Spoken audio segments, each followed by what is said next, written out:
More espresso, less depresso.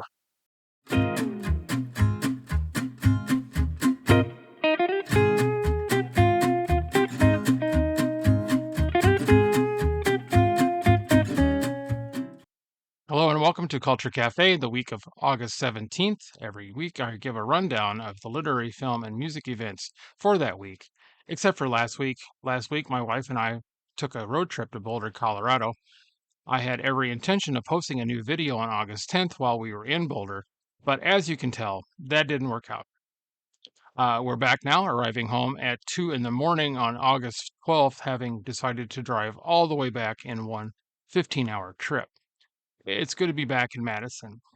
This week in history does seem fairly uneventful. Not completely, though. There's always something that happened in the literary, film, or music history. If you enjoy what I present on Culture Cafe, be sure to click on the like button. If you want to be notified of when I post new videos, please click on subscribe. Both really help my channel. At the end of the video, I have a couple of announcements in regard to the channel. That all being said, let's jump in. August 17, 1946, the novella Animal Farm by George Orwell was published in Great Britain. Orwell's astounding work not only reflected Stalin's rise to dictatorship and abuse of power, but actually prophesied events to come in the future, in the Cold War, and yes, if you've been paying attention, even in present day.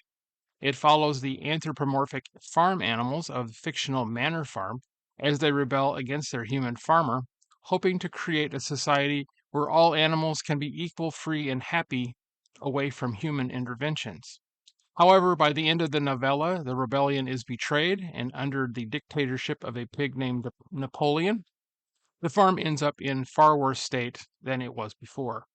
Orwell wrote the book during 1944 and 1945.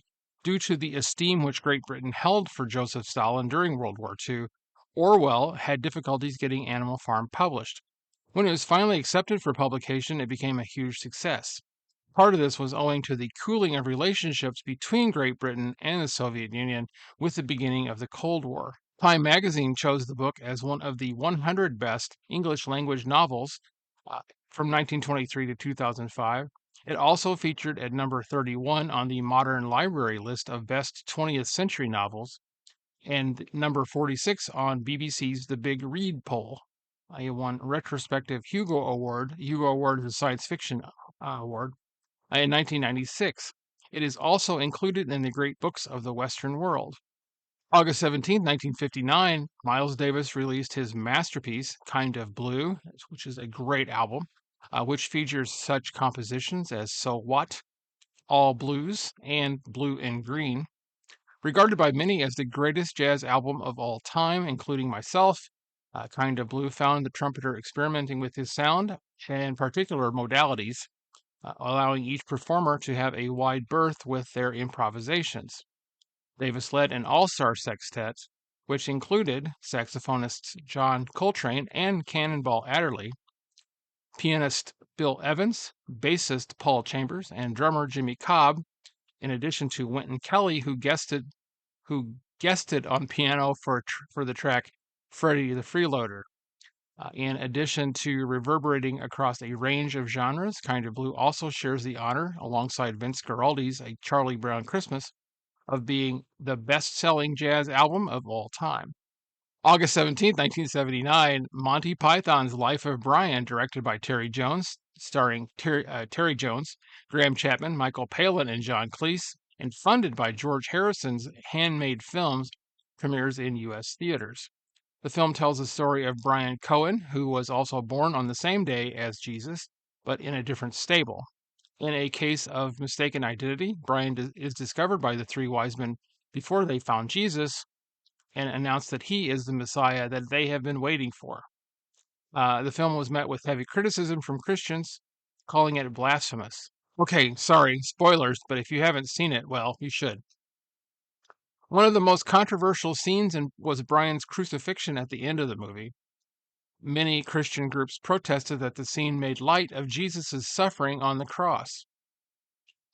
Writer and director Terry Jones issued a statement in response. Of course he did. Quote, any religion that makes a form of torture into an icon that they worship seems to be a pretty sick sort of religion, quite honestly. The Pythons also pointed out that crucifixion was a standard form of execution in ancient times and not just one especially reserved for Jesus. A side note, uh, personal side note, when the film was released, the Varsity Theater in Carbondale, Illinois, where I grew up, had protesters outside carrying signs railing against the film as being, of course, blasphemous. The Varsity had two screens at that time. Ironically, the other one was showing a triple X rated movie. I wish I could find the picture that was posted in the local paper, Southern Illinoisan. August 18th, 1958, Vladimir Nabokov's controversial novel Lolita was published in America 2 years after its original publication in Paris. Although the book's sexual content got it banned in France, which is saying a lot, in England, it went unnoticed by censors in America and was, well, quite received. Oh, irony.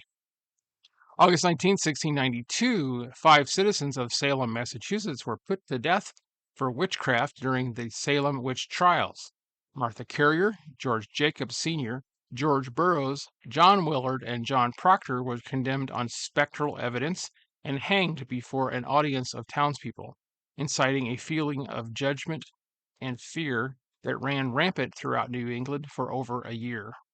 August 20th, 1890, horror writer H.P. Lovecraft was born in Providence, Rhode Island. We always keep coming back to H.P. Lovecraft, or I always keep coming back to H.P. Lovecraft. Although his novels and short stories are currently celebrated among fans of horror and, quote, weird fiction, Lovecraft never experienced any commercial success or recognition for his written works during his lifetime. He died penniless and malnourished at the age of 46. August 22nd, 1893 marks the birthday of writer Dorothy Parker. Known for her dark humor, acerbic wit, and biting literary reviews, Parker rose to acclaim both for her literary works published in magazines such as New Yorker and as a founding member of the Algonquin Round Table. In the early 30s, Parker traveled to Hollywood to pursue screenwriting. Her successes there, including 2 Academy Award nominations, were curtailed when her involvement in left-wing politics resulted in her being placed on the Hollywood blacklist. That's a subject that comes up in my weeklies all the time. Dismissive of her own talents, she deplored her reputation as a wisecracker. Nevertheless, both her literary output and reputation for sharp wit have endured. Some of her works have been set to music. Much of her literary work can be found in the portable Dorothy Parker, published in Penguin Books. August 21st, 1920, A. Milne's son Christopher Robin was born in London, England.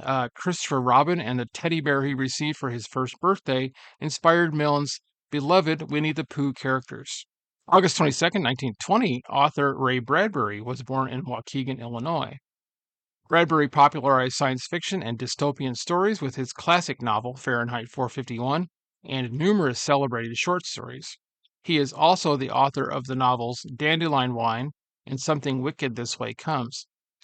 Bradbury was predominantly a short story writer, however, which are in several collections such as The October Country, S is for Space, The Martian Chronicles, and A Medicine for Melancholy, just to name a few. He also co-wrote the screenplay for John Huston's epic, Moby Dick, released in 1956. Bradbury died in Los Angeles, California on June 5th, 2012, at the age of 91, after a lengthy illness. His personal library was willed to the Waukegan Public Library, where he had many of his formative reading experiences. By the way, there is a Ray Bradbury Center at the University of Indiana, Purdue University in Indianapolis, Indiana. It is located in the Robert E. Kavanaugh Hall on the campus.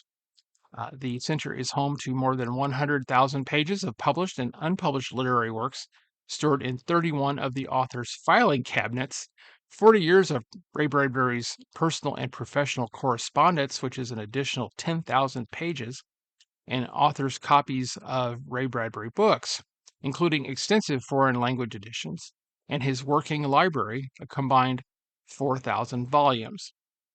I think I just found another road trip. August 22nd, 1986, Stand By Me, directed by Rob Reiner, premieres. The film is based on a Stephen King novella titled The Body, which is one of 4 stories in King's books, The Different Seasons. The film stars the late River Phoenix, Will Wheaton, Corey Feldman, and Jerry O'Connell. Just as a side note, as I said, Different Season consists of 4 novellas, hence the title. In addition to Stand By Me, 2 other stories were adapted into film as well. Apt Pupil, starring Ian McKellen and Brad Renfro, and the story Rita Hayworth and the Shawshank Redemption, which of course was adapted into the movie The Shawshank Redemption, directed by Frank Darabont. It starred Tim Robbins and Morgan Freeman. I'm sure you already know that. Shawshank Redemption is one of my favorite movies and one of the best adaptations of a Stephen King story. I highly doubt that the 4th story in the collection, titled The Breathing Method, will ever be adapted into film. And if you've read the story, you probably know what I'm talking about. August 23rd, 1868, author Edgar Lee Masters was born in Garnett, Kansas. He is best remembered for writing the Spoon River Anthology, but he was also the author of 12 plays, 21 books of poetry, 6 novels, and 6 biographies. August 23rd, 1946 marks the premiere of the film The Big Sleep, directed by Howard Hawks and starring none other than Humphrey Bogart as Private Detective Philip Marlowe. It also starred Lauren Bacall and Martha Vickers. The film is based on the novel of the same name by Raymond Chandler. Despite being strongly identified with his role as Philip Marlowe, this was in fact Bogart's first and only outing as the detective. Many other actors have portrayed Marlowe, such as Dick Powell, James Garner, Elliot Gould, and Robert Mitchum. Author Raymond Chandler preferred Dick Powell's portrayal of Marlowe in the movie Murder, My Sweet, based on the novel Farewell, My Lovely. He thought that Powell captured the world weariness of the character. I also have to say Murder, My Sweet is definitely one of my favorite films. Watch Bogart's The Big Sleep and then watch Murder, My Sweet and see if you agree. This has been Culture Cafe for the week of August 17th. If you enjoy these weekly videos and would like to like notifications of when I post new content, as I said before, please subscribe to the channel. Please remember to support your local independent bookstores and your local libraries. And I mentioned earlier that I have a couple of announcements. First, I once again have Coffee Before Pants related merchandise on Etsy. Please check it out when you have a chance. I will post a link down below. I plan on adding merchandise periodically, so please keep checking back. Your purchase helps me out with things like marketing, online subscription, and the like. My other announcement is that I am in the process, drumroll please, of starting a second YouTube channel. At this point, I have the concept, but don't have a name for the channel or any content. The channel will focus solely on movies and film, one of my favorite subjects. And as far as the name goes, I'm open to suggestions. My only criteria is that, of course, it needs to reference films and also some aspect of coffee. I'm trying to maintain that theme. If you have any ideas, let me know in the comments below. Thanks for watching this episode of Culture Cafe. I will be back next week with more literary, film, and music history. Until then, be safe, be kind, and keep reading. See you next week.